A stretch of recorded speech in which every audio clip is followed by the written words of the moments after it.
Bonjour à tous, je suis ravie de vous accueillir sur ce nouveau webinaire organisé par le département formation de la Gazette des communes.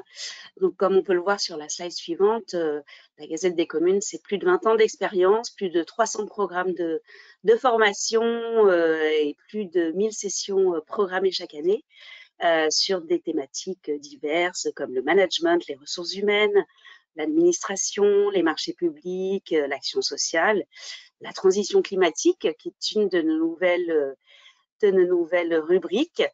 Donc voilà, et puis la formation des élus locaux grâce à eluacademy.fr que vous pouvez aller consulter. Nous avons quelques formations phares sur le juridique. Vous êtes nombreux ce matin. Les enjeux juridiques du numérique en collectivité, le management efficace dans un service juridique, et puis notre rendez-vous annuel qui aura lieu au mois d'octobre sur le projet de loi de finances 2025. J'aurais dû modifier puisque 2024 c'est déjà passé. Donc voilà, j'espère vous accueillir nombreux à ce moment-là, au mois d'octobre. Donc, nous sommes réunis ce matin pour rappeler au niveau juridique ce qu'il ne fallait pas manquer au premier semestre 2024 concernant les collectivités à travers les thématiques que vous voyez à l'écran. Et nous sommes pour cela en compagnie du cabinet Adaltis, qui est un cabinet spécialisé en droit public et qui est basé à la fois à Lyon, mais aussi à Paris, à Bordeaux, à Marseille, à Rennes, mais aussi en Chine, à Pékin et à Shanghai notamment. Donc, nous recevons Gilles Le Châtelier qui préside ce cabinet en tant qu'avocat associé et président, et puis accompagné par les avocats de ce cabinet, Jennifer Riffard, Sylvie Le Damani, Simon Ray, Jean-Marc Petit, Xavier Hemans, donc ils sont tous avocats chez Adaltis. Donc, n'hésitez pas tout au long de l'intervention à leur poser vos questions grâce au petit module point d'interrogation que vous devez avoir à l'écran. Je les leur relayerai en fin de webinaire. Je leur laisse la parole. Bon webinaire à tous et à tout à l'heure pour les questions. Bonjour à tous, donc ravi de vous retrouver pour cette édition de ce webinaire d'actualité juridique sur ce qu'il ne fallait pas manquer dans le premier semestre 2024 qui commence à faire référence maintenant.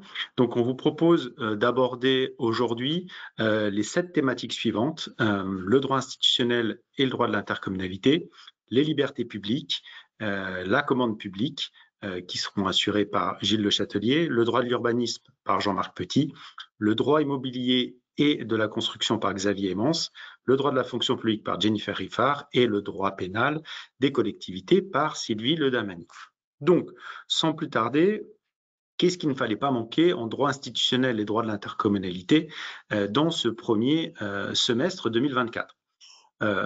Ici, on ne pouvait pas manquer la loi renforçant la sécurité et la protection des maires et des élus locaux du 21 mars 2024, loi qui a été adoptée en réaction à la hausse significative des violences verbales et physiques à l'égard des élus locaux, et notamment le fait de l'incendie criminel du domicile de Yannick Morez, ancien maire de Saint-Brevin-les-Pins, qui a mis en exergue la gravité de la situation et les violences qui étaient exercées auprès des élus locaux.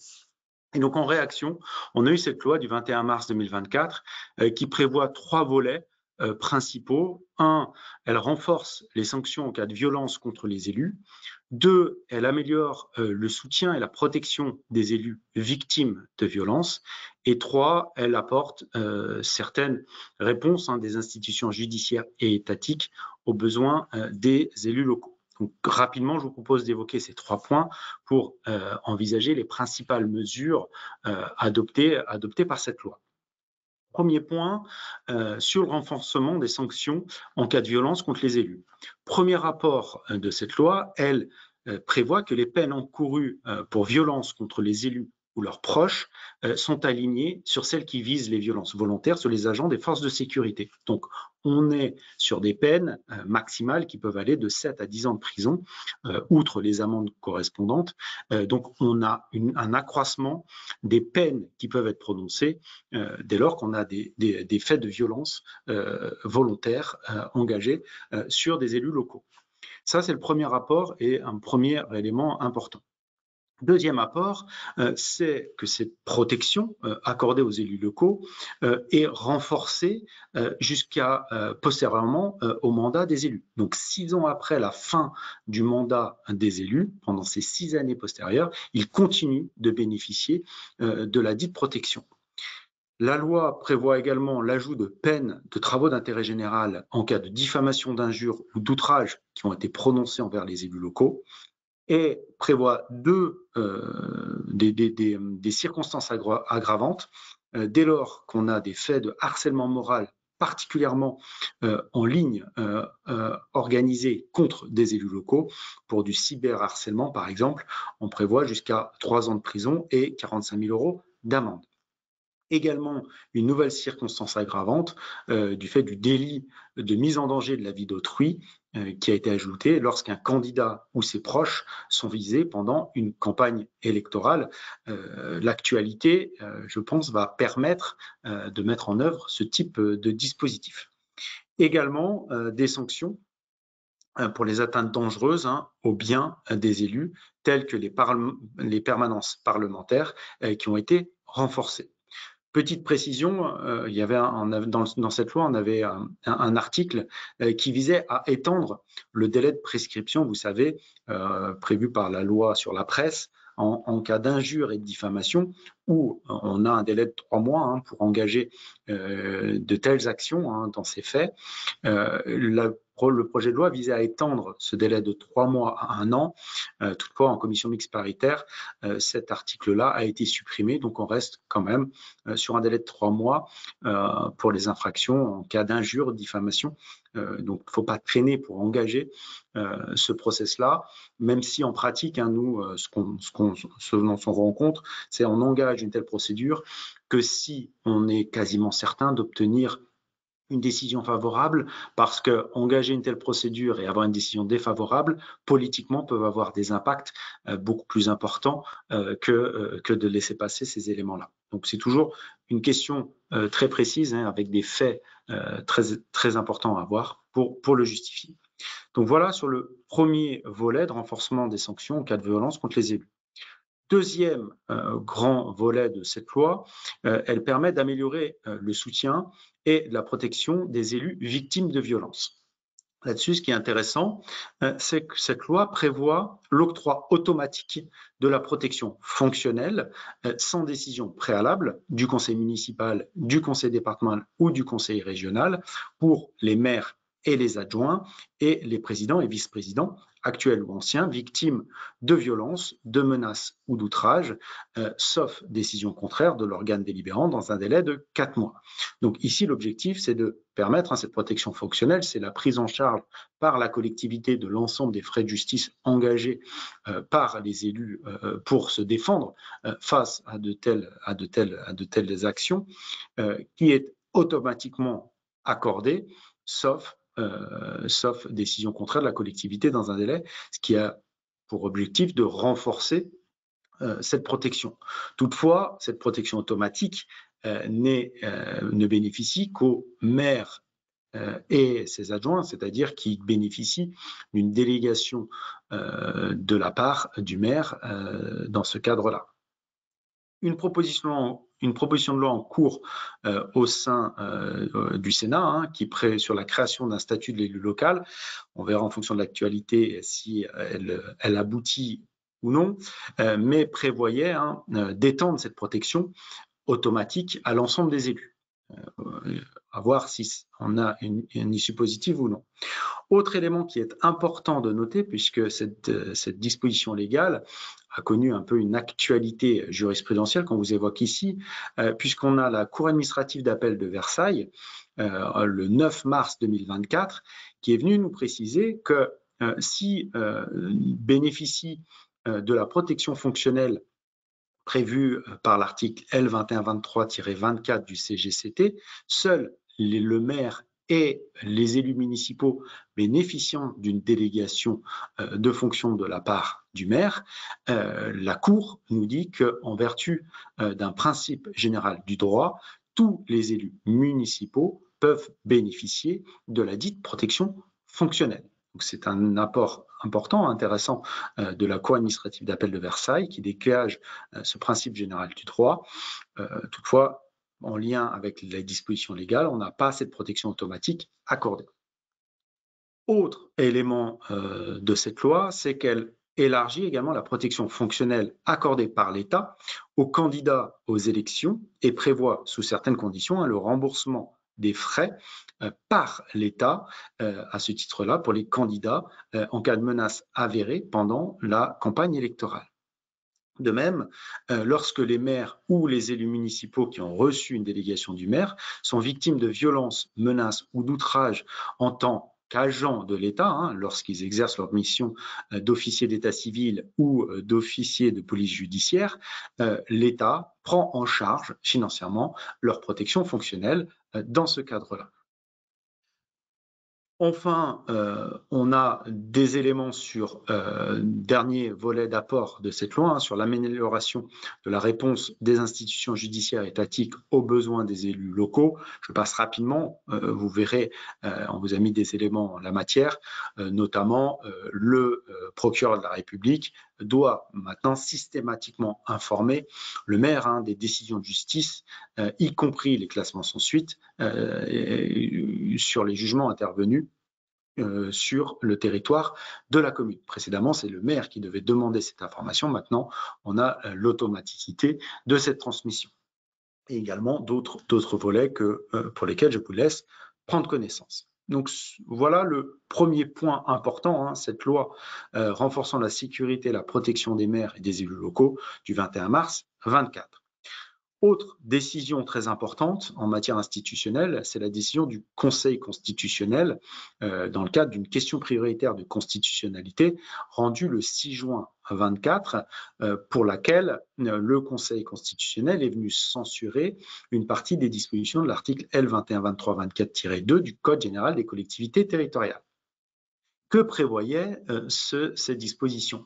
Cette disposition permet au conseil municipal, aux communes, dans le cadre de leur règlement intérieur, de moduler le montant des indemnités de fonction accordées aux élus en fonction de leur participation au conseil municipal. Donc, autrement dit, cette disposition permet de sanctionner financièrement les élus qui ne seraient pas assidus dans leur participation au conseil municipal. Toutefois, la loi limitait cette possibilité qu'aux seules communes de plus de 50 000 habitants.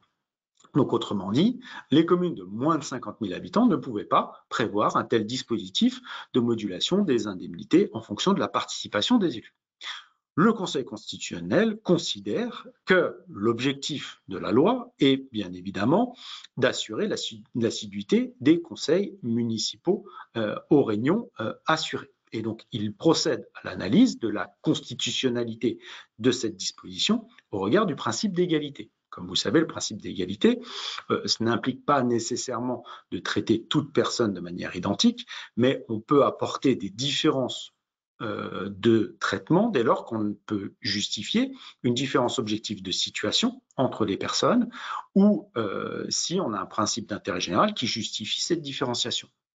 Et le Conseil constitutionnel, dans le cadre de l'application de sa jurisprudence classique en la matière, considère que, eu égard à l'objet de la mesure qui est de garantir l'assiduité des conseillers municipaux, la mesure visée, la situation des communes de plus ou moins de 50 000 habitants ne peut justifier une différence objective de situation par rapport à cette mesure. Qu'on soit commune de plus de 50 000 ou de moins de 50 000, conseiller municipal, on doit être assidu aux séances du conseil municipal. De plus, le Conseil considère que cette différence de traitement n'est pas non plus justifiée par un motif d'intérêt général, donc il censure cette disposition pour les communes qui prévoient des communes de 50 000 habitants et plus. Donc, désormais, depuis le 7 juin 2024, toutes les communes, qu'elles soient de plus ou moins de 50 000 habitants, peuvent, dans le cadre de leur règlement intérieur, prévoir un mécanisme de prélèvement, enfin de sanctions indemnitaires, c'est-à-dire moduler le montant des indemnités de fonction accordées aux élus municipaux en fonction de leur taux de participation aux séances.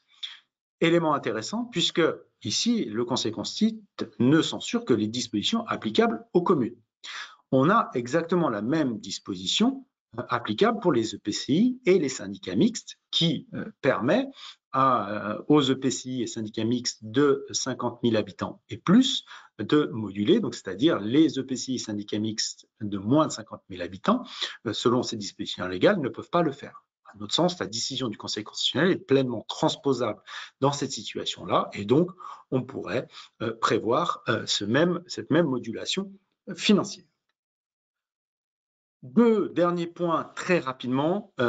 Un élément à signaler, le rapport Woerth sur la décentralisation qui apporte un certain nombre d'éléments intéressants de réflexion sur cette organisation institutionnelle des collectivités qui pose pas mal d'éléments, qui a certaines préconisations, qui est intéressant. Je ne peux que vous conseiller d'aller lire cette synthèse, mais je n'ai pas trop le temps de le développer, mais c'était pour vous alerter sur ce point-là. Et pour finir, une décision du tribunal administratif de Grenoble du 7 juin 2024 qui s'avère très intéressante puisque c'était la commune de Voiron qui, dans son règlement intérieur, imposait une tenue vestimentaire correcte et ne faisant pas entrave au principe de laïcité exigé des élus siégeant au conseil municipal. Le tribunal administratif de Grenoble considère que ces dispositions ont pour effet, si ce n'est pour objet, d'interdire de manière générale aux élus siégeant au conseil municipal de porter une tenue vestimentaire manifestant leur appartenance à une religion. Or, le tribunal administratif rappelle que si, dans le cas où la tenue vestimentaire d'un élu municipal provoque un trouble à l'ordre public ou contrevient au bon fonctionnement de l'Assemblée délibérante, le maire peut, au titre de son pouvoir de police de l'Assemblée, prendre les mesures nécessaires pour y remédier. Il ne peut, en revanche, encadrer ou porter atteinte à la liberté des élus municipaux d'exprimer leurs convictions religieuses. Et ici, ce qui est intéressant de noter, c'est que le tribunal administratif rappelle qu'il ne ressort d'aucune disposition légale que le principe de neutralité religieuse s'applique aux élus locaux. Donc, élément intéressant et qui fait la transition pour la suite sur la liberté publique. Je laisse la parole à Gilles Le Châtelier. Bonjour à tous. Effectivement, rubrique liberté publique et services publics. Deux décisions du Conseil d'État s'agissant des libertés publiques et des services publics. La première qui effectivement a un lien direct avec le jugement du tribunal administratif de Grenoble que Simon vient de commenter et qui pose encore une fois des questions d'application des règles de laïcité sur un sujet qui est un sujet classique, qui est la question de location de salles municipales pour une activité cultuelle. L'arrêt du Conseil d'État du 18 mars 2024, Ville de Nice, est très intéressant à ce titre-là, notamment parce que vous allez le voir, il tranche une question de droit qui, je crois, était inédite en jurisprudence. Les faits de l'espèce sont très simples, c'est la Ville de Nice qui procède à la location à titre gratuit d'une salle municipale à une association pour la célébration de la fête de l'Aïd.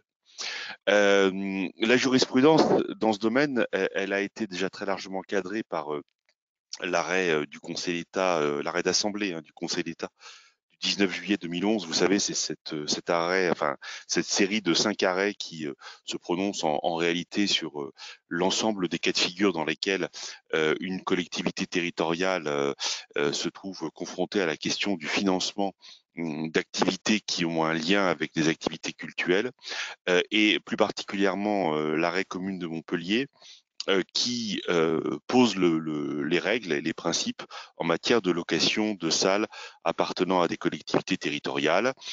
Les principes sont les suivants.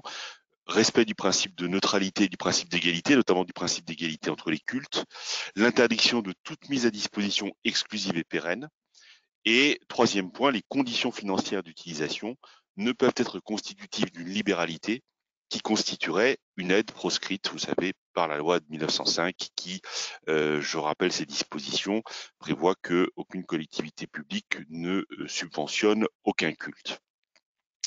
Je rappelle aussi que l'interdiction par principe de la mise à disposition de locaux d'une collectivité territoriale à une association cultuelle, sur ce seul motif, peut constituer une atteinte grave aux libertés de culte et de réunion et justiciable de la procédure du référé liberté.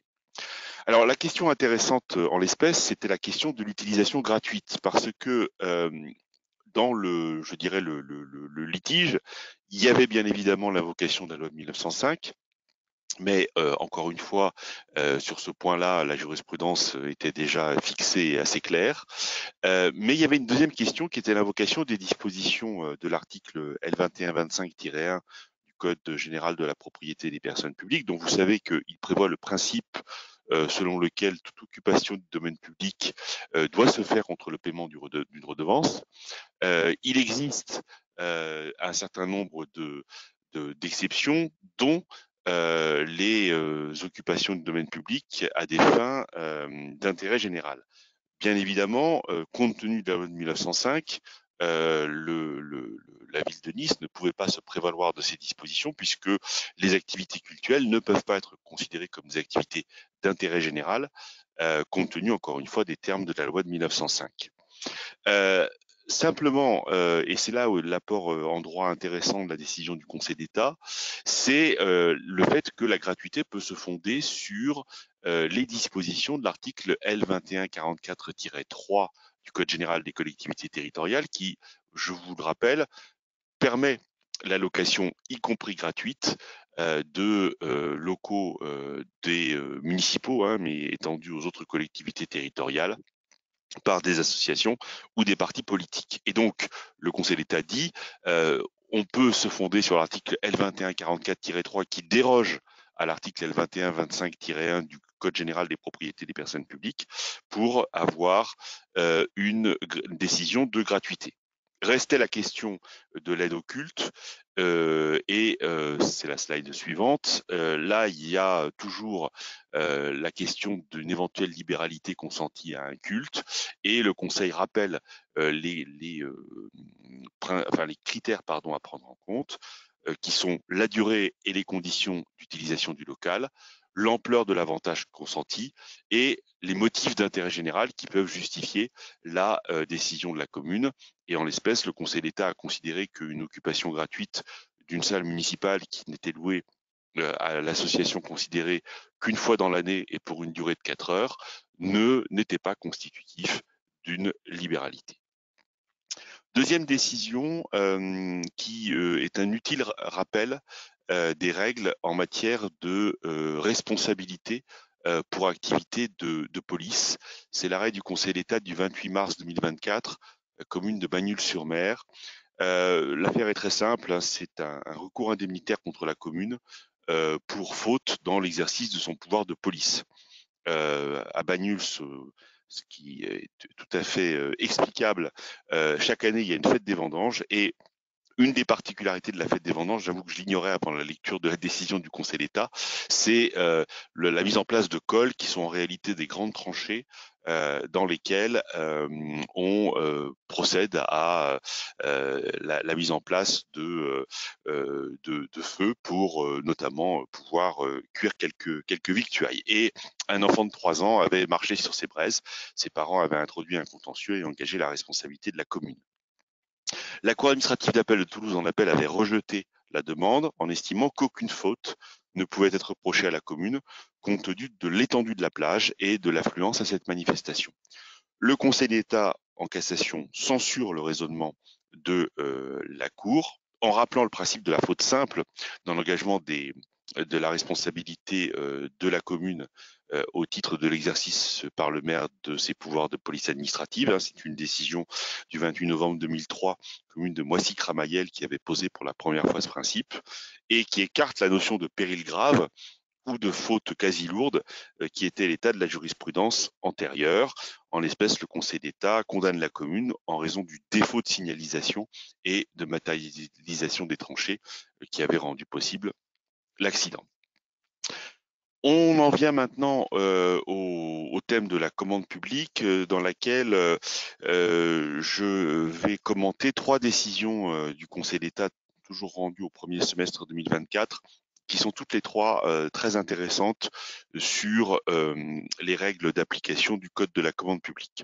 Le premier arrêt, c'est l'arrêt du Conseil d'État du 2 février 2024, Société Suez Eau France, alors qui est une affaire dont vous avez tous nécessairement entendu parler, puisque c'est l'affaire de la procédure de passation du renouvellement de la DSP de l'eau du CEDIF, pardon, et les conditions un peu rocambolesques dans lesquelles en fait l'offre d'un des 2 candidats a été transmise à l'autre. Et je vous rappelle que le parti qui avait été pris par le CEDIF consistait à dire que eh bien dans cette situation-là, alors même que la procédure n'était pas achevée et que les candidats n'avaient pas remis leur offre définitive, le CEDIF pouvait procéder à la fin anticipée de la procédure de passation et juger les offres des candidats sur la base des offres intermédiaires.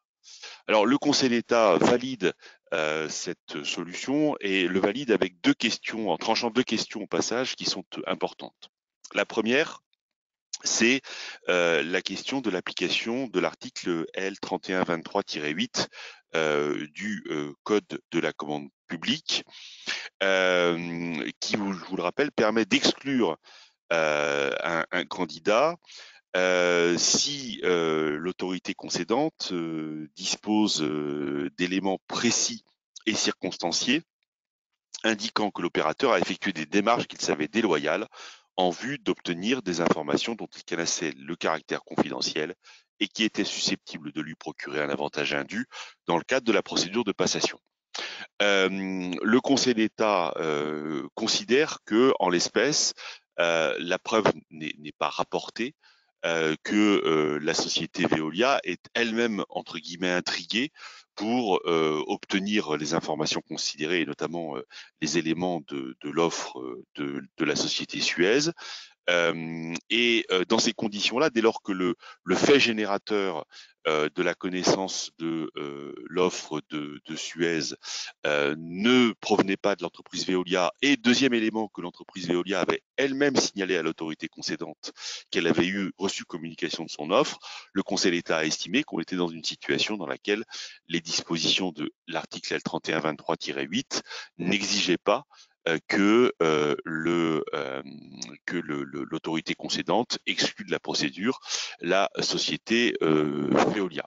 C'est une question qui est délicate parce qu'en réalité, elle pose la question de la preuve de l'agissement de l'opérateur considéré et qui, bien évidemment, peut aussi donner lieu à des appréciations de nature diverse.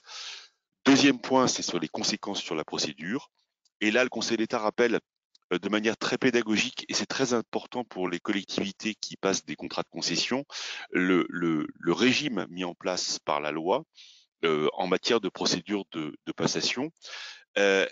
Premier point, et ça c'est un point important parce que je crois que c'est pas forcément la pratique courante, c'est d'abord rappeler le fait selon lequel l'autorité concédante n'a pas l'obligation de définir un calendrier de procédure. C'est vrai dans la pratique, enfin moi je le constate dans les procédures de passation de contrats de concession dans lesquelles j'assiste, les collectivités concédantes, en général, pour pas dire systématiquement, on indique l'existence de ce calendrier, mais le Conseil d'État rappelle que ce n'est pas une obligation. Deuxième point, en revanche, et ça c'est un principe classique, s'il y a un calendrier, l'autorité délégante doit le respecter. C'est toujours la même chose, hein, quand vous n'êtes pas tenu à un cadre juridique donné, on ne peut pas vous reprocher de ne pas l'avoir appliqué, mais si vous avez vous-même entendu placer une procédure sous l'égide d'un cadre juridique particulier, alors il convient de le respecter.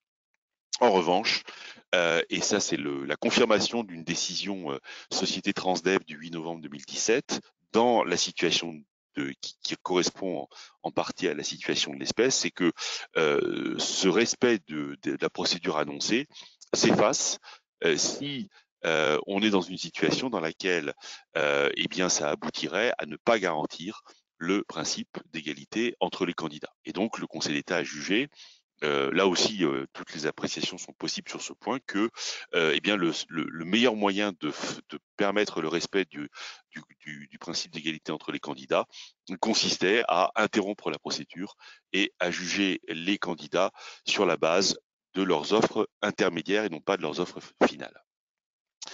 Deuxième décision, c'est la décision du 16 février 2024, département des Bouches-du-Rhône, et là qui se prononce sur une question qui est une autre question d'exclusion d'un candidat à l'attribution d'un marché public. C'est la procédure d'exclusion facultative pour un candidat qui aurait tenté d'influencer le résultat de la consultation. C'est principalement les articles L2141-8 et 11 du Code de la commande publique qui sont la recopie principalement de la directive marché public de 2014 sur ce point. Alors l'arrêt département des Bouches-du-Rhône tranche ou confirme un certain nombre de solutions qui sont importantes.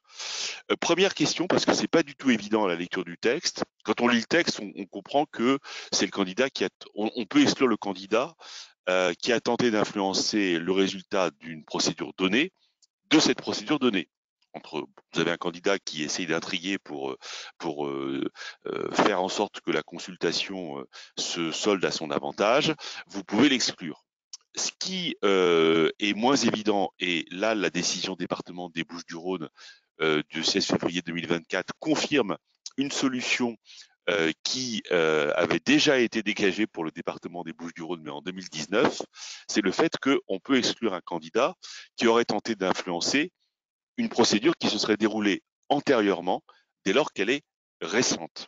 Alors, point important et qui mérite d'être souligné, c'est que cette solution, elle avait été là aussi un peu contestée et elle a été validée par la Cour de justice dans un arrêt du 21 décembre 2023 et le Conseil d'État, normalement, bien évidemment, confirme sa solution précédente par son arrêt du 16 février 2024. Procédure récente, c'est quoi? Et ça, c'est un point là aussi qui est tranché par la décision. Ce sont des faits commis depuis moins de 3 ans. Simplement, la question qui se pose, c'est qu'est-ce qui se passe si ces faits ont donné lieu à condamnation? Et là, le délai de 3 ans, ça c'est l'apport essentiel de la décision du 16 février 2024, c'est que dans une situation où la condamnation pénale ne serait pas définitive, le délai de 3 ans court à compter de la condamnation intervenue et non pas des faits qui ont suscité la condamnation. Et là, en l'espèce, le point était important puisque la décision prise par le département des Bouches-du-Rhône était une décision qui était intervenue en 2023 et qui avait pris en compte la condamnation pénale d'un opérateur qui était survenu quelques mois auparavant pour des faits qui étaient survenus entre 2012 et 2016. Et bien évidemment, l'opérateur en question avait dit les faits sont intervenus entre 2012 et 2016, donc il y a plus de 3 ans. Et le Conseil d'État dit non, le plus de 3 ans, il faut le prendre en compte, il faut prendre ce délai en compte en prenant en considération la date de la condamnation pénale qui est intervenue, et la condamnation pénale est elle-même intervenue moins de 3 ans avant la décision d'exclusion. Dernier point important de la décision, c'est la mise en œuvre du dispositif de l'article L2141-11, qui est la faculté, c'est pas d'ailleurs une faculté, c'est l'obligation faite au pouvoir adjudicateur de solliciter l'opérateur en lui demandant, depuis que vous avez voté, est-ce que vous avez pris les mesures nécessaires pour remédier à ce qui vous a été reproché par le passé. Comme si vous voulez en matière d'offres anormalement basses, avant d'exclure le candidat, le pouvoir adjudicateur, c'est ce que rappelle le Conseil d'État dans cette décision, et ce sont les termes de l'article 2141-11, doit mettre en mesure l'opérateur de s'expliquer, de dire j'ai fait ce qu'il fallait pour finalement corriger les errements qui m'ont été reprochés. Et là, en l'espèce, le Conseil d'État considère que le département du Bouches-du-Rhône avait bien mis en jeu cette procédure, et que c'est à bon droit qu'il a estimé que la situation n'avait pas été modifiée, puisque en réalité les faits reprochés antérieurement l'avaient été au gérant de la société. Alors certes, il n'était plus gérant de la société quand elle avait été exclue par le département des Bouches-du-Rhône en 2023, mais il ressortait des éléments du dossier qu'il était demeuré l'actionnaire majoritaire de la société, et que surtout, il continuait à avoir un pouvoir de décision de fait sur son activité. Autant dire que s'agissant de la situation particulière de cette personne, il n'avait pas vraiment été remédié à la situation. Troisième décision, c'est l'arrêt du 3 avril 2024, société Victor Hugo 21, par laquelle le Conseil d'État procède à la requalification d'un bail en état futur d'achèvement en marché de travaux. En l'espèce, qu'est-ce qui était en jeu? C'était un centre hospitalier qui avait eu recours à un bail en état futur d'achèvement avec clause, avec option d'achat en fin de bail, pour la réalisation d'un certain nombre de travaux. Les travaux étaient importants puisqu'en réalité, il s'agissait à la fois de la rénovation d'un bâtiment, mais de l'adjonction d'une aile qui était directement, qui venait se coller à un des bâtiments existants, et avec des travaux d'aménagement intérieur qui étaient des travaux d'aménagement intérieur importants. Le Conseil d'État, dans cette décision, considère qu'on est en fait en présence d'un marché de travaux. Je rappelle que la jurisprudence sur ce point, qui est surtout d'ailleurs une jurisprudence européenne, est très claire. Le critère, c'est le critère de l'influence déterminante sur la conception des ouvrages, et le Conseil d'État reprend la jurisprudence européenne pour dire que l'influence déterminante, c'est une influence sur la structure architecturale du bâtiment, sa dimension, ses murs extérieurs et ses murs porteurs. S'agissant des aménagements intérieurs, là aussi le Conseil d'État suit une jurisprudence européenne, notamment de 2021, qui avait été très claire sur ce point. L'influence n'est déterminante que si les demandes se distinguent du fait de leur spécificité et de leur ampleur. Et là, en l'espèce, le Conseil d'État relève que sur les deux points, qu'il s'agisse de la construction des ouvrages ou de leur aménagement intérieur, on était dans des situations dans lesquelles, effectivement, il y avait eu influence déterminante par le preneur du bail sur à la fois la réalisation des travaux et sur les aménagements intérieurs, s'agissant en réalité de répondre à ces besoins particuliers d'un centre hospitalier. Et donc, on ne pouvait pas plaider le fait qu'il n'y avait pas eu d'influence déterminante. Deuxième point intéressant de la décision, c'est les effets de cette irrégularité sur le contrat. Et le Conseil d'État déclare la nullité du contrat pour méconnaissance des dispositions de l'article L2192-5 du Code de la commande publique, qui proscrit le paiement différé en marché. Bien évidemment, vous l'avez compris, dans un mécanisme de type BFA, il s'appliquait un surloyer qui aboutissait en fait à permettre au centre hospitalier de payer la réalisation des travaux de manière différée. Le Conseil d'État juge deux points importants dans cette décision. D'abord, la clause est indivisible du reste du contrat. J'avoue que, de mon point de vue, la solution n'est guère contestable. La clause de paiement, elle est au cœur de l'architecture économique du contrat, et dès lors qu'on l'annule, on voit bien que c'est l'ensemble du contrat, de l'exécution du contrat qui est mise en cause. Et deuxième point, c'est une clause illicite au sens de la jurisprudence Béziers 1, et donc une clause qui ne peut pas figurer valablement dans un contrat. Là aussi, la solution paraît peu contestable. Et voilà, j'en ai fini.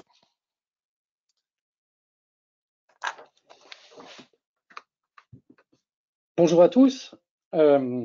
Effectivement, ce qu'il ne fallait pas rater en 2024, c'est l'entrée en vigueur dès le 1er janvier d'un dispositif qui est très important pour les collectivités, que ce soit en qualité d'instructrice des demandes d'autorisation d'urbanisme ou en qualité de maître d'ouvrage, du dispositif de grenellisation de certaines toitures et stationnements. Donc c'est un dispositif qui résultait notamment de la loi PER de mars 2023, et ce dispositif a été donc complété et rendu opérationnel par le décret du 18 décembre et des arrêtés ministériels du 19 décembre 2023 et du mois de mars 2024. Alors je rappelle que sont concernés depuis donc le 1er janvier 2024 certains bâtiments non résidentiels.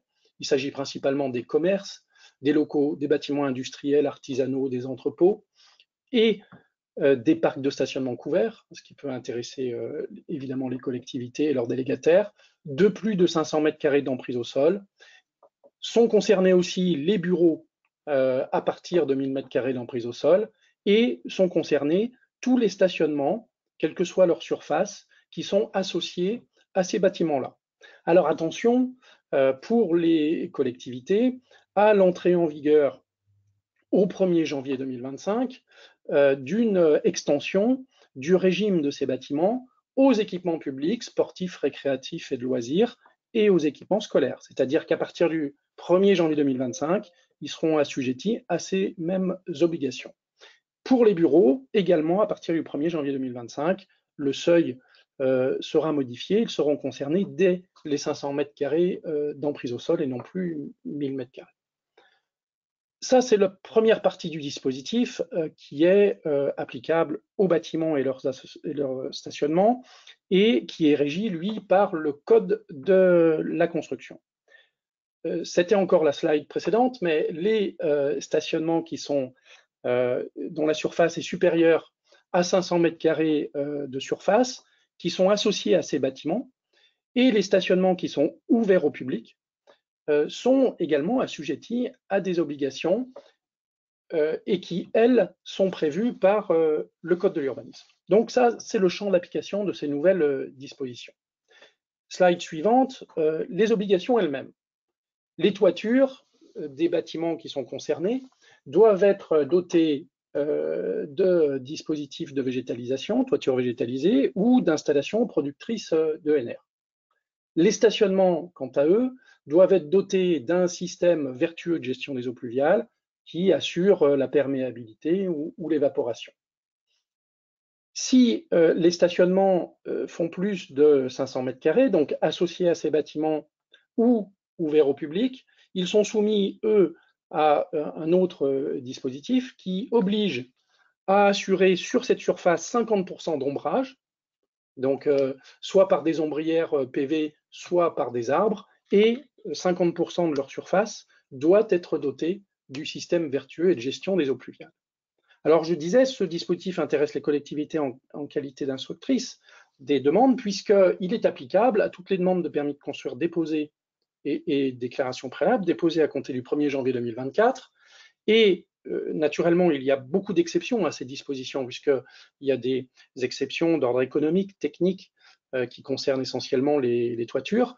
Et il revient aux pétitionnaires qui déposent leur demande de joindre à leur dossier les attestations, les justificatifs d'une exonération prévue par la loi et le décret, et il appartient au service instructeur de vérifier que les conditions d'exonération, au vu de ces justificatifs, sont bien remplies. Alors ce dispositif est très complexe. Il est complexe parce qu'il y a plusieurs faits générateurs de ces obligations. Je vous ai parlé des autorisations d'urbanisme, mais il y a aussi les travaux sur des parkings existants. Il y a aussi les contrats, notamment pour les parkings publics. Donc c'est un dispositif qui soulève beaucoup de questions juridiques et techniques, y compris sur le mode de calcul des surfaces, y compris sur l'articulation entre ces différentes dispositions et sur la mise en œuvre des exceptions. C'est pour ça que ce qu'il ne fallait pas rater sur ce point-là aussi en 2024, c'est la publication d'un guide ministériel qui était très attendu, qui est illustré et qui est vraiment très bien fait sur les clés d'entrée dans le champ d'application, et puis la façon de respecter ces dispositions. À noter que les stationnements qui font pour le coup plus de 1500 mètres carrés de surface, y compris les stationnements résidentiels, vont être concernés par un décret qui devait normalement être publié incessamment sous peu, qui vraisemblablement le sera dans un délai pour le moment indéterminé, et les dispositions qui sont applicables à ces stationnements de plus de 1500 mètres carrés, qui nous viennent de la loi, ne sont pas encore en vigueur tant que ce décret n'est pas paru. Ce qu'il ne fallait pas rater non plus, c'est le décret du 8 avril qui vient mettre en application la loi relative à l'accélération de la production d'énergie renouvelable en ce qui concerne les installations PV dans les zones naturelles et les secteurs agricoles et forestiers. Vous savez que la loi EPER a prévu un label particulier, le label agrivoltaïque, qui permet en gros de réaliser des installations sur tout le territoire national, pourvu bien entendu que les autres conditions soient remplies, et qui du coup définit ce qu'est une installation agrivoltaïque, par opposition aux installations qui ne sont pas agrivoltaïques, qui s'installent dans les secteurs naturels, agricoles et forestiers, et qui pour le coup sont concernées par des dispositions très restrictives. Puisque elles, ces installations qui ne sont pas agrivoltaïques, ne peuvent s'installer que, en principe, sur des terres incultes et inexploitées, et délimitées par des documents cadres qui vont être élaborés à l'échelon départemental par les chambres d'agriculture et validés par le préfet. Donc ce décret du 8 avril 2024, il a été très important puisqu'il a défini les conditions pour être labellisé agrivoltaïque et il a défini les conditions d'inscription des secteurs pour les autres installations PV dans lesquelles leur installation est possible. Slide suivante. Je ne vais pas m'attarder longtemps sur ces sujets, mais le décret donc énumère les conditions à remplir, les conditions aussi l'absence de respect des conditions qui exclurait le label agrivoltaïque, et il y a une définition donc du nombre de services que doit rendre l'installation agrivoltaïque à l'exploitation agricole sur laquelle ces installations agrivoltaïques se situent. Slide suivante. Les documents cadres également qui vont régir l'implantation des installations PV dans les secteurs naturels sans être agrivoltaïques, le décret liste tous les secteurs qui devraient normalement se retrouver dans les documents cadres. Ensuite, slide suivante, le décret définit les conditions d'autorisation, mais surtout, on sent vraiment la volonté de contrôler tout ce qui peut se passer dans les secteurs naturels, agricoles et forestiers vis-à-vis d'installations de ce type, qui sont, il faut le dire, assez mal perçues par la loi PER et le décret. Toutes les conditions avant réalisation et avant la mise en service qu'il faut remplir pour les exploitants. Slide suivante. Le décret définit aussi toutes les obligations en fin d'exploitation à respecter par l'exploitant, le propriétaire du terrain étant tenu à une obligation de remise en état. Slide suivante. Alors, c'est là que le dispositif est assez compliqué, c'est sur son entrée en vigueur. Pour ce qui concerne les installations photovoltaïques qui sont non agrivoltaïques, eh bien, les conditions restrictives seront applicables une fois que les documents cadres seront approuvés, ce qui nous donne à peu près, quand on juxtapose les différents délais qui figurent dans le décret, un horizon à juillet 2025, donc ça va être assez lointain. Dans l'intervalle, toutes les installations PV sont soumises au régime actuel et aux conditions définies par la jurisprudence, avec l'obligation quand même d'avoir l'avis conforme de la CDPENAF, avec une interdiction aussi pour les installations qui impliquent un défrichement de plus de 25 hectares. Et puis, pour les installations agrivoltaïques, eh bien là, la loi cherchait plutôt à accélérer. Donc, le décret a prévu une application quasi immédiate, un mois après sa publication, c'est-à-dire depuis le mois de mai 2024. Mais, et c'est là que le dispositif est complexe, à ce jour, slide suivante, il nous manque des textes d'application essentiels. D'abord, on attend un arrêté commun pour les installations agrivoltaïques et les autres. Et puis surtout, on attend des textes particuliers à l'agrivoltaïsme, et notamment un texte qui nous définit la condition du revenu durable que l'installation agrivoltaïque doit garantir à l'exploitation agricole. Et puis on attend aussi, et c'est pour ça que on peut attendre longtemps, on attend aussi un arrêté qui fixe les technologies approuvées, éprouvées, et qui détermine les modalités d'application du décret sur beaucoup de sujets. Et puis on attend des textes aussi sur des sujets extrêmement importants qui sont en arrière-plan de toutes ces problématiques, c'est-à-dire les modalités de partage de la valeur des revenus qui sont tirés de la production d'énergie. On attend aussi sûrement le canevas ou le cadre d'un bail rural agrivoltaïque qui contiendrait des dispositions spécifiques au baux. Et puis on attend, mais le débat sera sûrement intéressant, évidemment tout le débat relatif à la programmation pluriannuelle de l'énergie. Donc c'est un débat qui sera abordé par nos futurs députés. Pour ce qui concerne une actualité jurisprudentielle, il y avait l'embarras du choix. J'ai choisi un arrêt qui n'est peut-être pas très important aujourd'hui, mais qui pourrait l'être plus tard. C'est un arrêt rendu par la Cour administrative d'appel de Lyon à l'égard d'une formalité qui est très pratiquée en France par les opérateurs, les propriétaires, c'est le certificat d'urbanisme. Vous savez que le certificat d'urbanisme a l'intérêt pour les promoteurs propriétaires de cristalliser les règles d'urbanisme qui sont applicables à la date de son entrée en vigueur, mais à une exception près, c'est lorsque ce certificat d'urbanisme mentionne l'éventualité d'un sursis à statuer. Bon, les communes connaissent bien ce dispositif.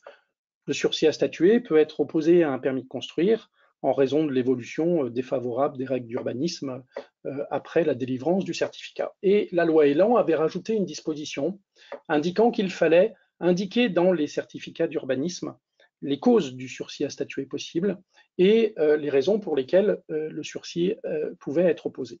Eh bien, dans cet arrêt, la Cour administrative d'appel de Lyon est très exigeante par rapport au contenu du certificat d'urbanisme. Elle impose de préciser le cas de figure qui permet d'opposer un sursis à statuer, mais aussi, en l'espèce, pour quelles raisons ce sursis est opposé. En l'occurrence, le certificat d'urbanisme qui avait été délivré mentionnait simplement une révision du PLU ou une élaboration du PLU en cours. La Cour a jugé que c'était insuffisant. Et donc, l'enseignement pratique de cet arrêt, c'est qu'il faut bien motiver la possibilité du sursis à statut dans un certificat d'urbanisme, quasiment comme on le fait en matière de permis et de déclaration. Quand on oppose un sursis à statuer, on doit être extrêmement complet sur la motivation en fait et en droit.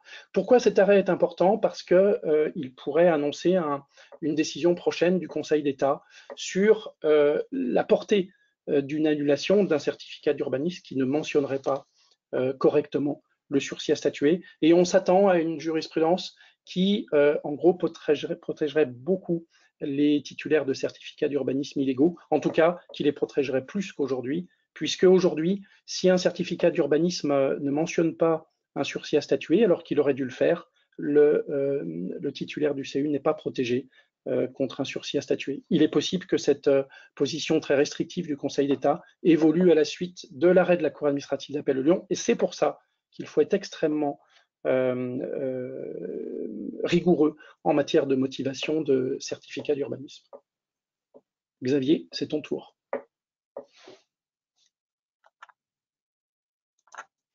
Merci Jean-Marc. Donc, je prends la suite avec ce 5e item consacré au droit immobilier et au droit de la construction. Alors moi, j'ai fait une sélection de quatre jurisprudences qui sont relatives à l'exécution des marchés publics de travaux. Alors, la première jurisprudence dont je voudrais vous parler, c'est cet arrêt de la Cour administrative d'appel de Versailles du 22 février 2024, qui est relative à la rémunération des travaux supplémentaires. C'est une question très récurrente pour nos clients. Faut-il rémunérer? Dans quelles conditions rémunérer les travaux supplémentaires? Alors, cette décision n'apporte pas de solution nouvelle, mais elle constitue un bon rappel pratique avec un cas d'espèce qui est assez intéressant. C'est pour cela que je voulais vous en parler. Alors, les principes qui régissent la matière, quels sont-ils? Comme vous savez, les travaux supplémentaires, ce sont les travaux qui ne sont pas prévus au marché initial. Et ils peuvent être rémunérés lorsque ces travaux ils sont commandés, première hypothèse, par un ordre de service. Dans cette première hypothèse, on a un ordre de service qui commande des travaux, pas de difficulté, ils sont rémunérés. Deuxième hypothèse, c'est que même en l'absence d'un ordre de service, eh bien, ces travaux supplémentaires peuvent être rémunérés si ces travaux supplémentaires se révèlent indispensables à la réalisation de l'ouvrage dans les règles de l'art. Et là, la question qui se posait, c'était plus par rapport à la condition initiale, c'était celle de savoir si ces travaux étaient prévus ou non dans le contrat et constituaient donc des travaux supplémentaires. Et là, en l'occurrence, il s'agissait de travaux relatifs à la réalisation de trémies qui ont été commandés par ordre de service, donc il n'y avait pas de difficulté par rapport à ça, mais ces trémies n'apparaissaient pas sur les plans de l'architecte, mais en revanche, on avait un CCTP qui faisait référence à la réalisation de trémies. Et donc, la Cour considère qu'il n'y a pas de droit à rémunération de ces travaux dès lors que nous avons dans le CCTP des dispositions qui prévoyaient d'une façon d'ailleurs assez large la réalisation de trémies de dimensions diverses selon les besoins qui pouvaient apparaître suivant les plans de l'architecte et les plans de démolition. Et donc l'entreprise ne pouvait pas se prévaloir du fait que ces trémies n'étaient pas prévues dans le plan de l'architecte dans la mesure où il était prévu dans les documents contractuels et bien que l'entreprise devait contrôler toutes les indications des documents du dossier de marché, notamment les plans, les dessins d'exécution et le descriptif. Donc, ce n'est pas parce que ce n'est pas prévu dans le plan établi par l'architecte que ce n'est pas prévu au marché. Donc là, il y a une obligation d'un peu de vigilance de maître d'ouvrage public par rapport à ces demandes de rémunération des travaux supplémentaires. Il faut aller voir dans le DCE, il faut aller voir dans le CCTP s'il n'y a pas des dispositions qui prévoyaient la réalisation de ces travaux et par conséquent, il ne s'agit pas de travaux supplémentaires dans cette hypothèse, mais de simples travaux qui étaient prévus dans le marché de base, donc ils n'ont pas à être rémunérés en plus du prix convenu dans le contrat. Deuxième jurisprudence, c'est une jurisprudence qui a trait au contrôle des prestations du sous-traitant par le maître d'ouvrage. Il s'agit d'une décision du Conseil d'État du 2 février 2024 qui vient apporter une précision qui est ici intéressante. Alors, je vous rappelle le mécanisme de rémunération de sous-traitants dans le cas du paiement direct, que je vous rappelle est obligatoire. Paiement direct du sous-traitant. Comment ça fonctionne? Eh bien, le sous-traitant adresse à l'entreprise principale sa demande de paiement et cette entreprise dispose d'un délai de 15 jours pour se prononcer sur cette demande. Il doit, s'il refuse le paiement direct de l'entreprise sous-traitante, eh bien, adresser ce refus tant au sous-traitant qu'au maître d'ouvrage public pour qu'il ne paye pas de façon directe cette entreprise. Et si l'entreprise principale ne répond pas dans le délai de 15 jours, elle est considérée comme ayant accepté tacitement la demande de règlement que le sous-traitant par la suite adresse directement au maître d'ouvrage. Voici le contrôle qu'exerce l'entreprise. Maintenant, quel est le contrôle que doit exercer le maître d'ouvrage public? Parce que le maître d'ouvrage public, contrairement à ce qu'on peut penser, exerce quand même un certain contrôle. Premièrement, premier objet du contrôle, c'est le délai de 15 jours, s'il a été respecté ou pas par l'entreprise. Si le refus du paiement de l'entreprise principale a été reçu dans les 15 jours, le maître d'ouvrage public ne peut pas payer. Ça bloque tout. Quoique, s'il reçoit un refus dans le délai de 15 jours, il doit vérifier que ce refus a bien été motivé. Et si ce refus n'a pas été motivé, eh bien, il ne peut pas faire obstacle à la demande de paiement du sous-traitant. Il s'agit d'un arrêt du Conseil d'État dont je vous avais parlé lors du précédent webinaire. Mais le maître d'ouvrage également exerce un contrôle sur l'effectivité des travaux sous-traités qui ont été réalisés par le sous-traitant. Même si l'entreprise principale dit les travaux ont été réalisés, vas-y, paye maître d'ouvrage public, le maître d'ouvrage public ne peut pas suivre aveuglément cette demande, il doit exercer un contrôle de la conformité, plutôt de la consistance des travaux réalisés par le sous-traitant. Ça, c'est une solution qui a été dégagée par le Conseil d'État dans un arrêt du 9 juin 2017. Alors, quel est l'apport de cette décision du 2 février 2024 ? eh bien, cette décision vient préciser que ce contrôle du maître d'ouvrage public sur les travaux réalisés par le sous-traitant est limité. Il est limité parce que ce contrôle ne peut pas porter sur la qualité des travaux. Ce contrôle ne peut porter que sur la conformité des travaux, leur consistance et leur conformité par rapport à ce qui est prévu au marché. Mais on ne saurait aller au-delà pour vérifier si ces travaux conformes au marché ont été traités, réalisés d'un point de vue qualitatif intéressant.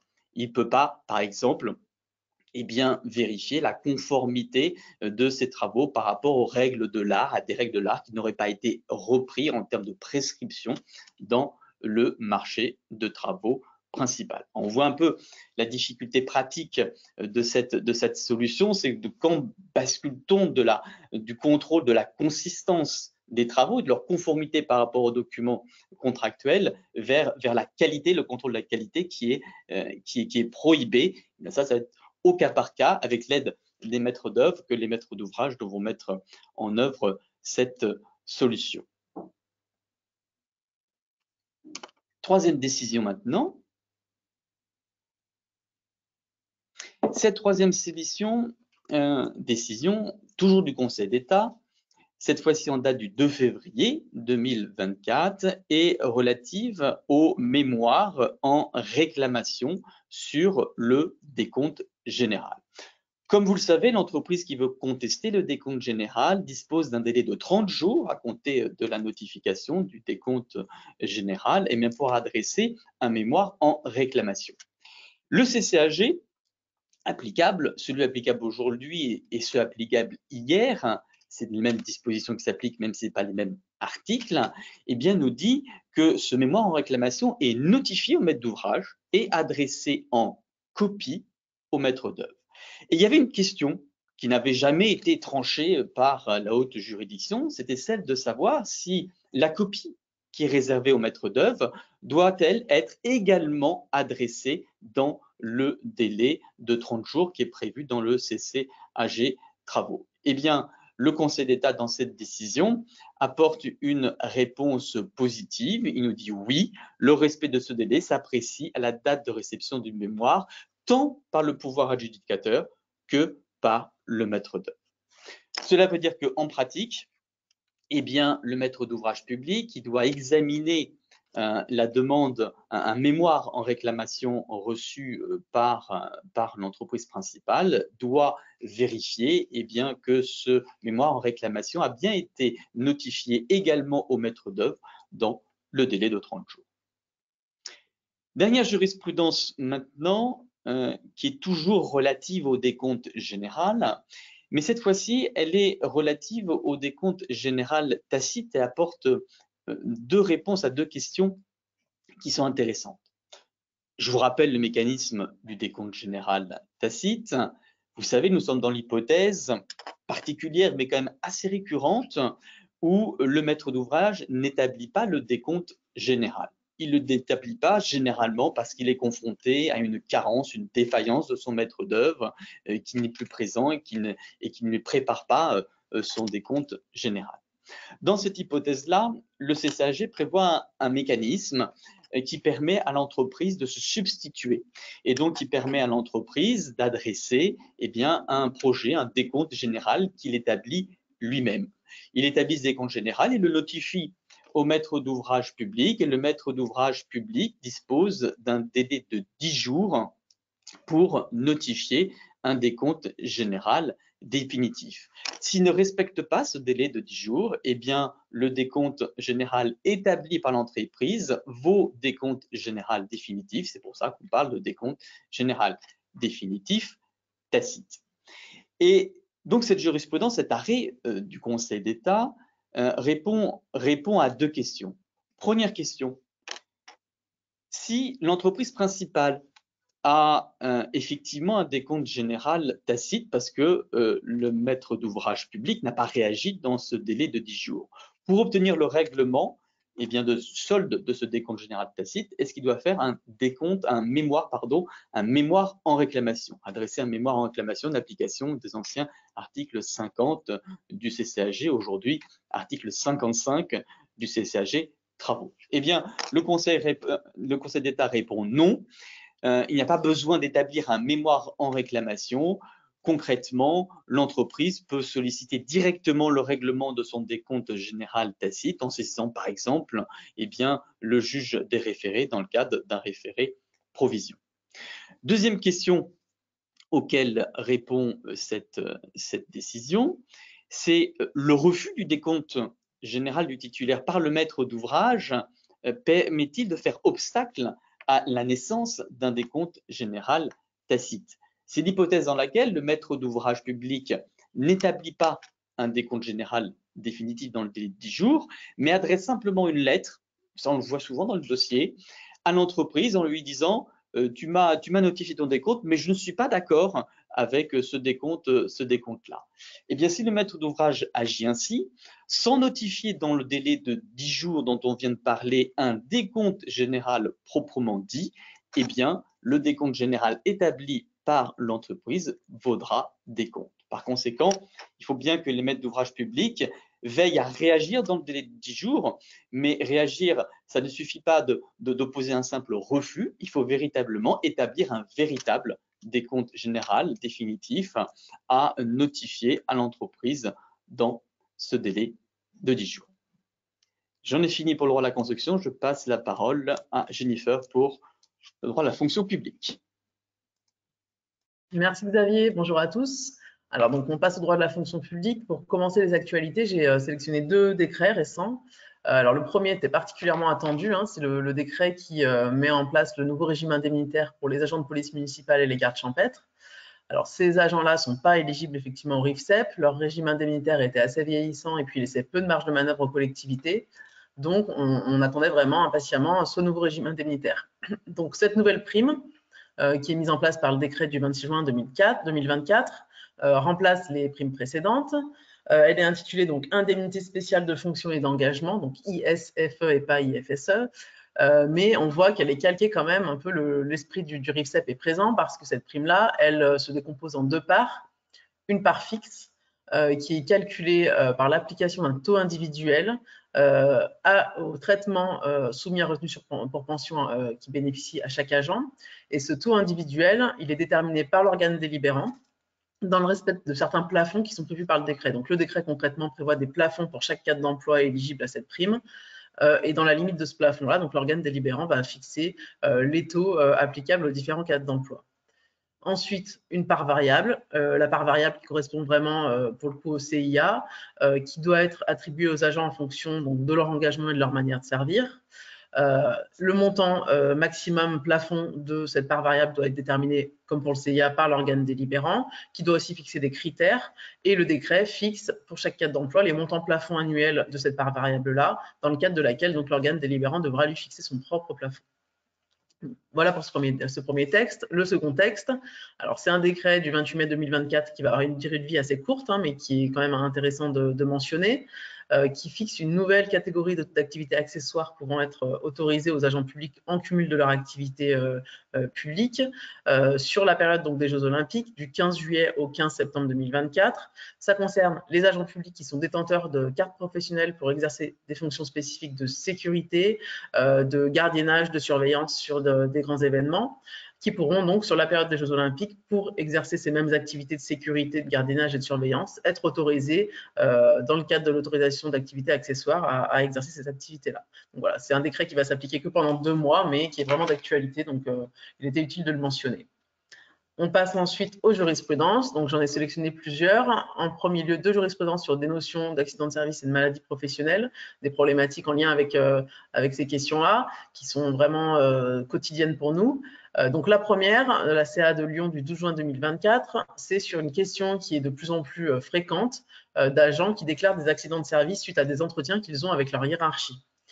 Donc, on a maintenant tout un tas de décisions qui sont rendues sur cette question-là, qui nous rappellent que l'accident de service, c'est un élément brutal, soudain, et quand on se prévaut d'un accident de service qui serait caractérisé par les échanges qu'on a eus au cours d'un entretien avec notre hiérarchie, on est dans un accident de service uniquement si on démontre que notre supérieur hiérarchique, lors de cet entretien, a excédé l'exercice normal de son pouvoir hiérarchique. soit sur le fond, par les décisions qu'il a pu prendre, soit sur la forme parce qu'il s'est emporté, il a eu des propos qui n'étaient pas adaptés. Et ici, donc ça c'est un principe général qu'on retrouve dans plusieurs décisions maintenant. Dans le cas présent, ce qui s'était passé, c'est que l'agent avait eu un entretien avec sa hiérarchie au cours duquel on lui avait notifié une sanction.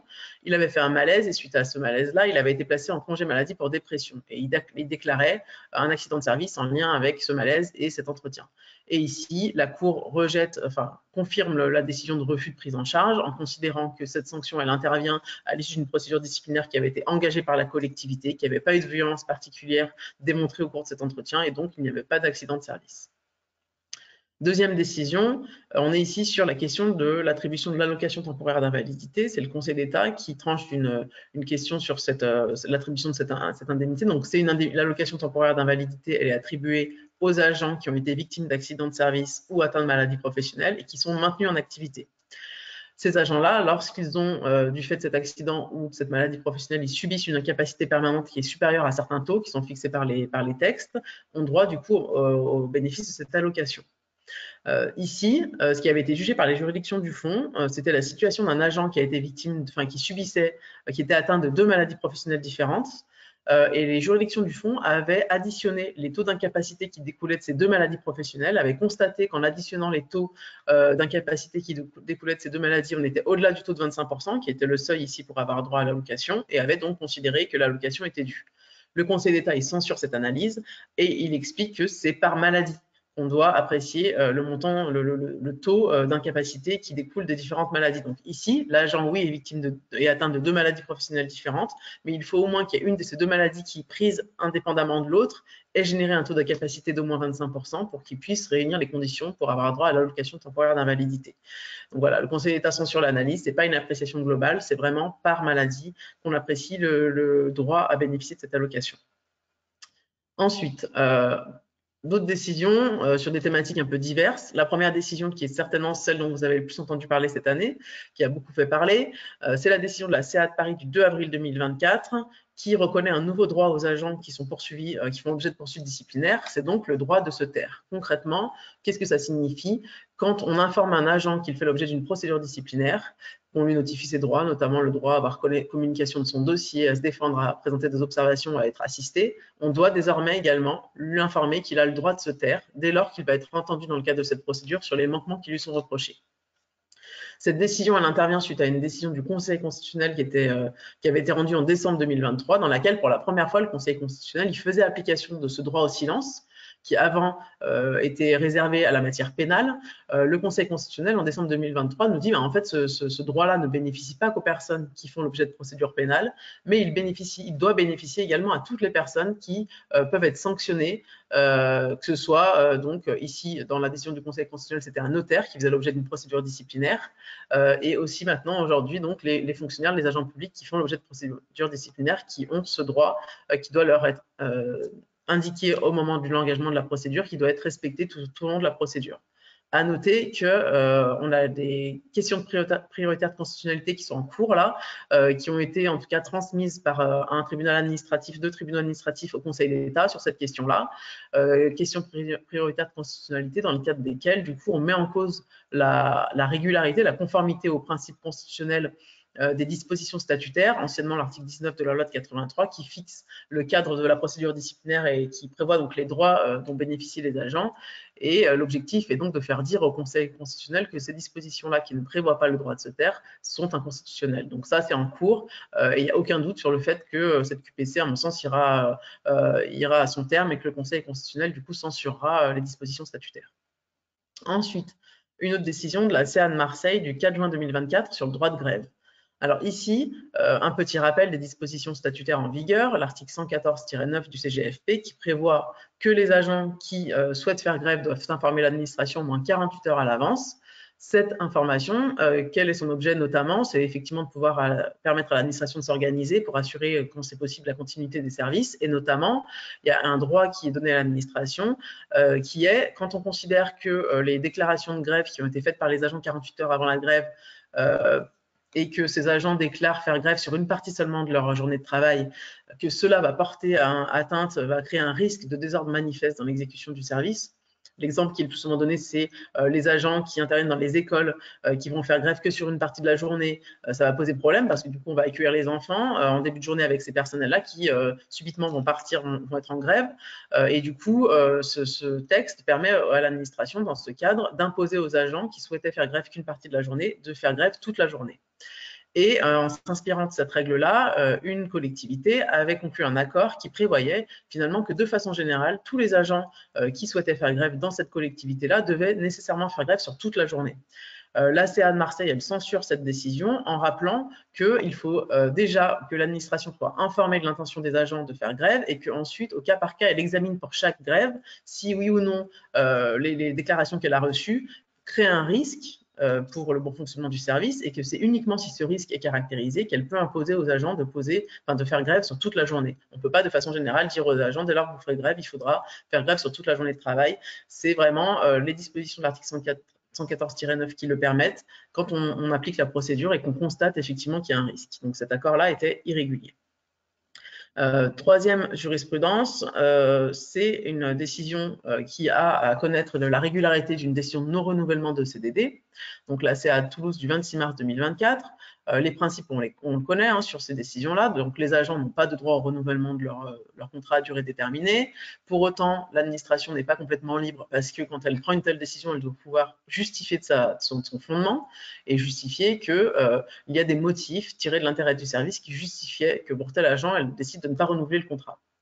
Ici, le motif très clairement qui apparaissait, qui n'était pas contesté d'ailleurs par la collectivité, c'était le fait que l'agent soit régulièrement et de façon répétée en arrêt maladie.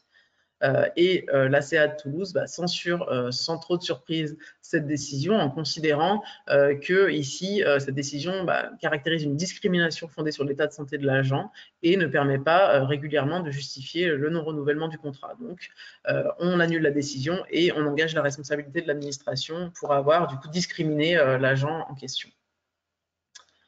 Ensuite, les autres décisions. Alors, pour terminer, les deux dernières décisions, mais il y en aura une troisième qui est intervenue hier simplement, donc je n'ai pas pu intégrer au support. Première décision sur une question d'attribution de protection fonctionnelle. Décision de la CA de Paris du 26 janvier 2024. Ici, c'est un agent qui fait une demande d'attribution de protection fonctionnelle en indiquant qu'il est victime de harcèlement moral de la part du maire de la collectivité. Le maire avait pris une décision pour refuser d'attribuer la protection fonctionnelle.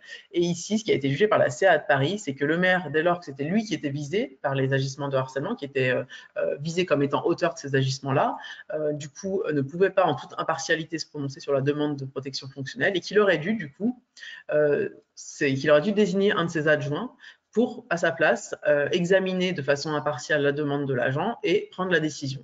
Et ici, c'est intéressant parce que la CA de Paris, du coup, elle se réfère aux dispositions du décret du 31 janvier 2014 qui vise à prévenir et à régler les situations de conflit d'intérêts et du coup, qui prévoit que lorsqu'effectivement les élus notamment se pensent en situation de conflit d'intérêts, elles doivent du coup désigner une autre personne pour être chargée de les suppléer pour prendre la décision dans le cadre de laquelle elles sont en situation de conflit d'intérêts. Donc ici, c'est un exemple dans lequel le maire est en situation de ne pas pouvoir prendre une décision de façon impartiale, il est en conflit d'intérêts et du coup, il aurait dû désigner un de ses adjoints pour se prononcer sur la demande de protection fonctionnelle. Donc ça, c'est intéressant parce que malheureusement, c'est des décisions, des demandes qui sont peut-être dans certaines situations assez fréquentes et sur lesquelles il faut maintenant être vigilant pour savoir qui a autorité pour prendre la décision de façon régulière. Sur ces questions de protection fonctionnelle, donc c'est là qu'on a une décision qui est intervenue hier, qui a été rendue par le Conseil constitutionnel. C'était une QPC qui avait été déposée devant le Conseil constitutionnel sur la régularité des dispositions du CGFP qui concernent les demandes de protection fonctionnelle des agents qui font l'objet de procédures pénales. Ces dispositions, à l'heure actuelle, prévoient que les agents qui font l'objet de poursuites pénales, qui sont entendus en qualité de témoins assistés, qui sont placés en garde à vue ou qui font l'objet de mesures de composition pénale, peuvent bénéficier de la protection fonctionnelle. Bien entendu, quand la limite, c'est que les faits pour lesquels ils soient entendus ne soient pas liés à des fautes personnelles détachables du service. Donc, tous ces agents-là ont droit à la protection fonctionnelle. Ici, dans cette affaire-là, c'est un agent qui avait été entendu dans le cadre d'une audition libre. Donc, l'audition libre, c'est vous êtes convoqué en gendarmerie au commissariat pour être entendu, mais sans être placé en garde à vue. Mais néanmoins, vous êtes entendu parce que vous êtes suspecté d'avoir commis une infraction et vous avez le droit à l'assistance d'un avocat. L'agent avait fait une demande de protection fonctionnelle, on l'avait refusée parce que justement l'audition libre n'était pas prévue par les dispositions du CGFP. Donc on a une décision, donc une QPC qui a été sollicitée par l'agent, qui a été transmise jusqu'au Conseil constitutionnel, et le Conseil constitutionnel a fait droit à cette demande en considérant qu'effectivement le fait de ne pas avoir prévu dans les dispositions la situation de l'agent qui fait l'objet d'une audition libre, ça portait atteinte au principe d'égalité de traitement et que finalement, ces agents-là avaient le droit, comme les autres, à la protection fonctionnelle. Donc, quelles sont les conséquences de cette décision? Il y en a deux. Le Conseil constitutionnel, du coup, il a décidé d'abroger les dispositions du CGFP, de les abroger uniquement à compter de juillet 2025, finalement, pour permettre au pouvoir législatif, dans l'intervalle, d'adopter de nouvelles dispositions qui soient parfaitement régulières, parce que sinon, s'il avait abrogé immédiatement, ça veut dire qu'on n'aurait plus pu accorder la protection fonctionnelle aux agents qui sont poursuivis ou qui sont placés en garde à vue. Donc, premier point, abrogation différée de ces dispositions-là. Et deuxième conséquence qui est prévue par la décision du Conseil constitutionnel, c'est que désormais, à compter de cette décision-là et sur le fondement de cette décision, les administrations qui seraient éventuellement sollicitées sur des demandes de protection fonctionnelle par des agents du fait d'audition libre devront, même si le texte aujourd'hui ne le prévoit pas, faire droit à leur demande, sous réserve toujours que les faits ne soient pas liés à une faute personnelle détachable du service. Donc cette décision est importante parce que finalement, elle prévoit et elle garantit immédiatement un nouveau droit aux agents, alors même que le texte aujourd'hui n'a pas encore été modifié. Donc à penser, si vous avez des demandes qui sont présentées dans ce cadre-là, à cette décision qui maintenant vous oblige à faire droit à la demande de protection fonctionnelle. Et puis, dernière décision, alors sur un sujet complètement différent, qui a été rendu par la Cour de cassation le 6 mars 2024, qui nous apporte des précisions encore intéressantes sur la mise en œuvre des dispositions de l'article L 1224-3 du Code du travail, qui fixe les conditions de reprise du personnel lorsque on reprend l'activité, notamment d'une personne privée, donc qui employait des salariés de droit privé, on reprend cette activité dans le cadre d'un service public administratif. Le texte du Code du travail nous dit, dans ce cadre-là, vous devez reprendre le personnel et vous devez leur proposer un contrat de droit public pour pouvoir poursuivre l'activité avec ce personnel-là. Suite à ça, le texte nous dit, soit les agents acceptent le contrat de droit public qui leur est proposé, et soit ils le refusent. Dans ce cadre-là, on met en œuvre les dispositions sur le licenciement.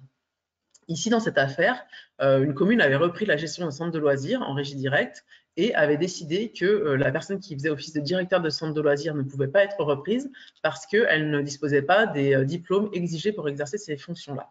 Donc, elle avait purement et simplement refusé de reprendre cette personne sans lui proposer de contrat de droit public, sans engager de procédure de licenciement. Voilà, elle s'était opposée à la reprise de cette personne-là, qui a engagé un contentieux en soulignant le fait que malgré la position de l'administration, la règle était qu'à la date de la reprise de l'activité, son contrat de droit privé était automatiquement transféré et repris par la commune qui devait continuer à la payer sur la base de ce contrat.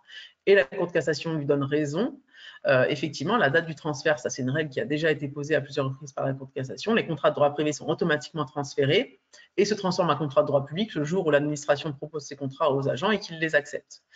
Sauf que la précision importante apportée par la Cour de cassation ici, c'est que effectivement, on licencie les personnels dans le cadre de ces reprises d'activité s'ils refusent le contrat de droit public qui leur est proposé, mais aussi on doit les licencier et on peut les licencier s'il n'est pas possible pour l'administration, au regard des dispositions qui s'imposent à elle et qui s'imposent à son personnel, de leur proposer un contrat de droit public et de conserver le contrat de droit privé des salariés. Ici, donc, la solution qui aurait dû être privilégiée par l'administration, c'était effectivement de constater que cette personne-là n'avait pas le diplôme exigé pour continuer ses missions dans le cadre de la reprise d'activité, mais pour autant, de considérer que son contrat de droit privé était automatiquement repris et qu'elle devait du coup engager une procédure de licenciement en constatant qu'elle ne pouvait pas lui proposer un contrat de droit public.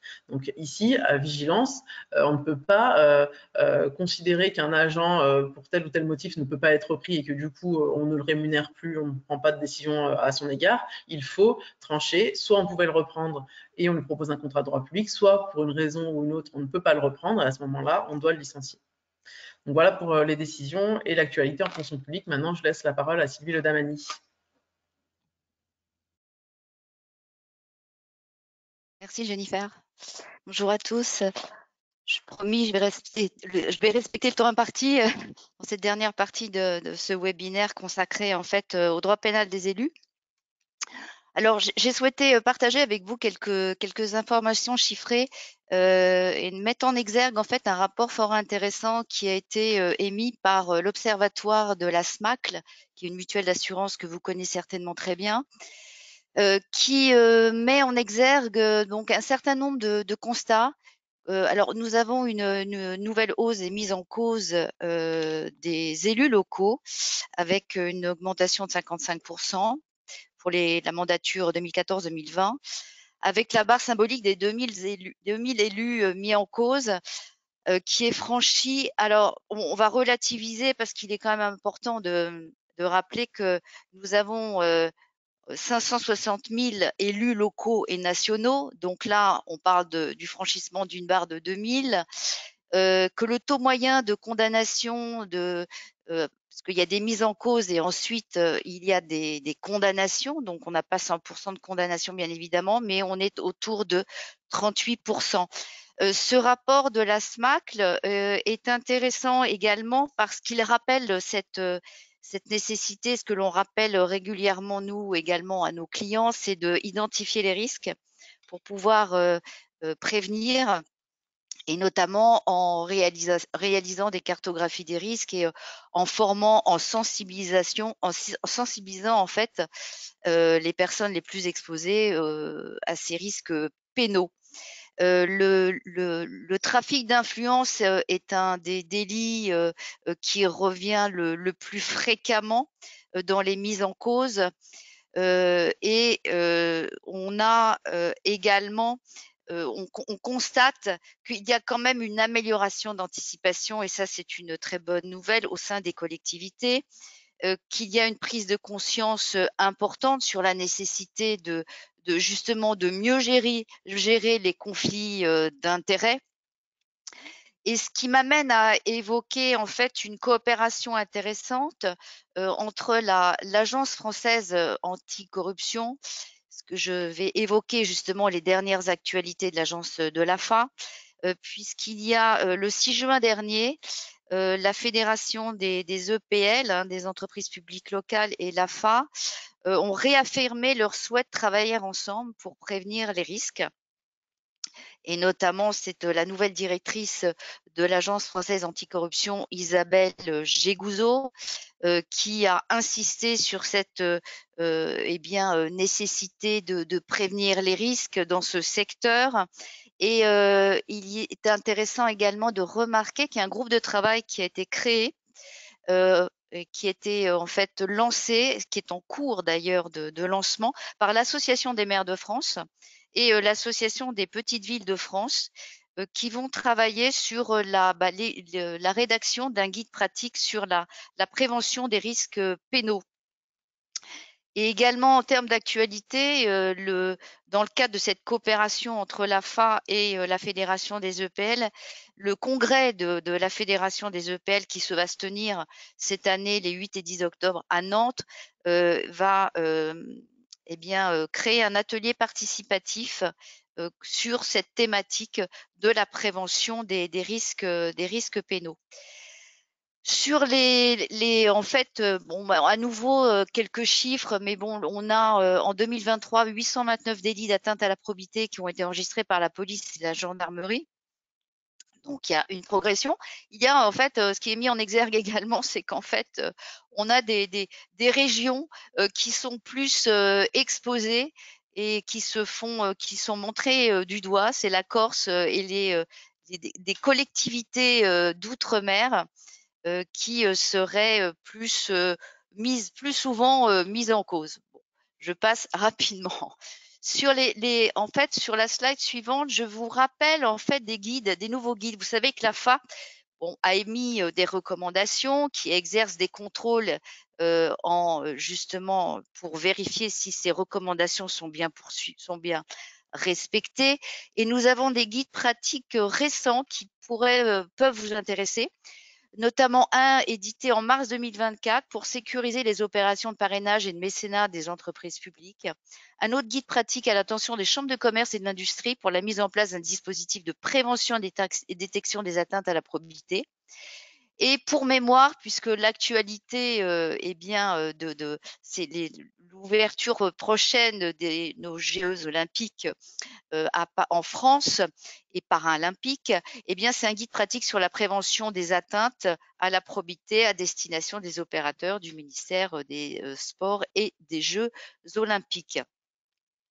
Très rapidement, j'attire votre attention sur la slide suivante, c'est les dernières, enfin sur le nouveau dispositif de l'AFA qui a eh bien, mis en place un dispositif pour faciliter les signalements, parce que comme vous le savez, il y a eu la directive qui est venue européenne, qui est venue renforcer donc au travers d'une loi française et de son décret en 2022 la protection des lanceurs d'alerte.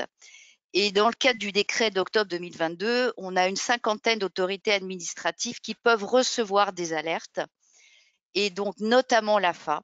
Et donc l'AFA a mis en place au mois de mai dernier un dispositif pour faciliter eh bien, la réception et le lancement d'alertes sur des faits susceptibles de constituer des atteintes à la probité. Et donc, sur son site, faciliter les signalements en rappelant en fait le renforcement de la protection des lanceurs d'alerte. Ensuite, alors moi je terminerai, vous voyez, ce flux rapide, mais vous verrez, vous avez le support, et puis je vous renvoie pour les lectures de l'été, mais je vous souhaite des lectures plus intéressantes pendant vos vacances, mais au rapport fait de l'AFA, notamment son rapport sur l'actualité, puis un rapport annuel, mais sur là, un focus sur 3 décisions jurisprudentielles qui vont vous intéresser, sur la prise illégale notamment d'intérêt, voilà, qui est en fait un arrêt qui a été rendu par la chambre criminelle de la Cour de cassation le 5 avril 2023 et qui revient en fait, alors comme vous le savez, la loi du 22 décembre 2021 a modifié la définition du délit de prise illégale d'intérêt pour préciser, et c'était bienvenu, la notion d'intérêt. Alors, on remplace la notion d'intérêt quelconque par celle d'intérêt de nature à compromettre l'impartialité, l'indépendance ou l'objectivité de la personne publique. Là, en l'espèce, c'était une DGS qui avait attribué un lot d'une zone artisanale à une SCI qu'elle gérait, qui avait été créée par son compagnon. Et elle s'est rendue coupable de prise illégale d'intérêt car elle occupait le poste de DGS pendant l'attribution du lot. Elle a été condamnée à 1 an d'emprisonnement avec sursis, 15 000 € d'amende, dont la moitié avec sursis et 3 ans d'inéligibilité. La portée de cet arrêt est intéressante en ce qu'il a mis, il a rappelé en fait que la simple préparation des décisions ou leur seule exécution suffisent à constituer le délit. Donc, à rappeler bien évidemment la nécessité pour que les éléments constitutifs de l'infraction de prise illégale d'intérêt soient constitués. Il faut démontrer l'atteinte à la partialité, l'indépendance ou l'objectivité, donc équivalente à la rédaction antérieure. Donc là, mais on rajoute rappelle que la simple préparation des décisions en fait suffit à constituer délit. Autre jurisprudence intéressante sur le détournement de fonds publics. Donc là, il s'agit d'un arrêt qui a été rendu par la Chambre criminelle de la Cour de cassation le 8 mars 2023. Donc là, c'est un maire qui avait été déclaré coupable de prise illégale d'intérêt pour avoir mis gratuitement à disposition d'une association des locaux matériels agents de la commune et avait attribué plus d'1 million de subventions à cette association. Et qui faisait la promotion de sa ligne politique, de son parti, donc bien évidemment ce qui est complètement interdit. Il avait sollicité la protection fonctionnelle puisqu'il avait été poursuivi. Ce qui avait été évoqué par Jennifer il y a quelques instants, avait demandé la protection fonctionnelle pour cette procédure et il s'était abstenu de participer au vote pour demander la protection fonctionnelle, somme qui avait été accordée pour prendre en charge les honoraires d'avocat.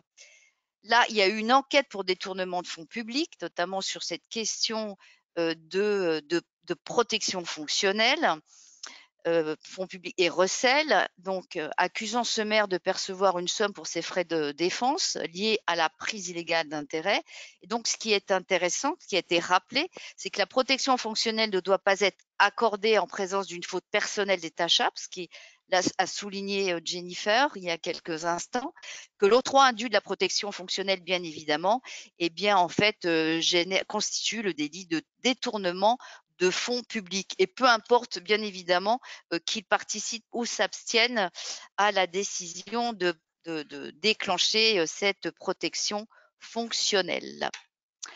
Dernière décision, et nous serons dans les délais, le favoritisme, ça c'est intéressant, c'est un maire qui avait en fait porté devant la Cour de cassation, avait demandé à ce qu'il y ait une question prioritaire de constitutionnalité qui soit présentée au Conseil constitutionnel concernant l'article 432-14 du Code pénal.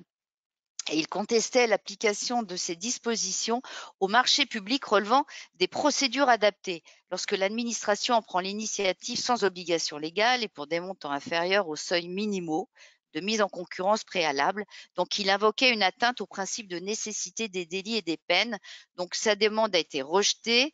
L'article 432-14 du Code pénal a été considéré comme constitutionnel. Donc, le principe de nécessité des peines relève de l'appréciation du législateur, donc ça c'est rappelé. Que l'article vise à garantir la liberté d'accès, donc cet article 432-14 du Code pénal, la liberté d'accès et l'égalité des candidats dans les marchés publics, une exigence constitutionnelle.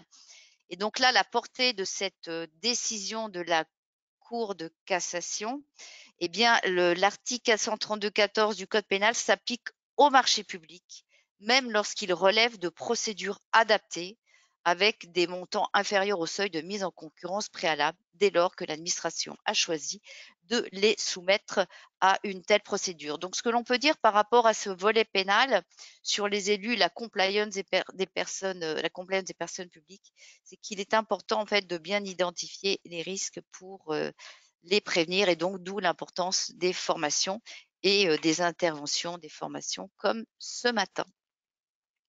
Et je vous remercie.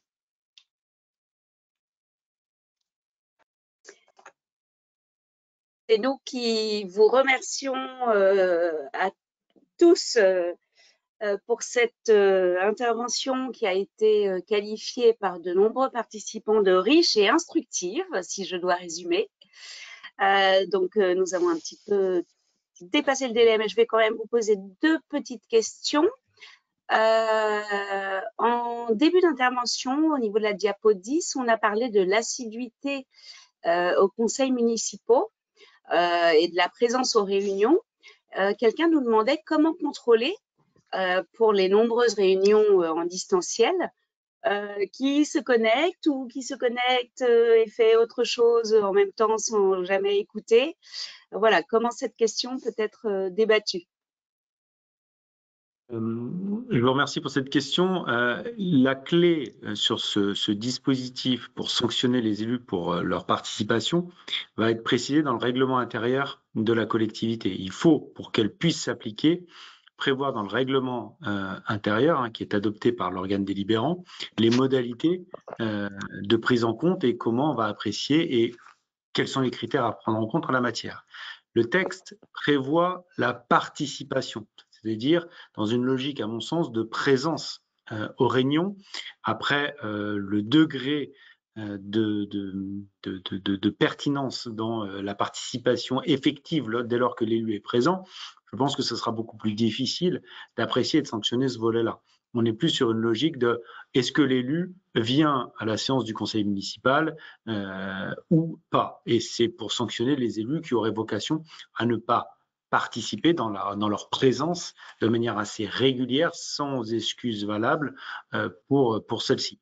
Donc, mais à préciser dans ces volets-là. Donc, je ne suis pas sûr qu'un élu qui serait présent mais qui n'aurait aucune participation puisse faire l'objet d'une sanction à ce titre-là.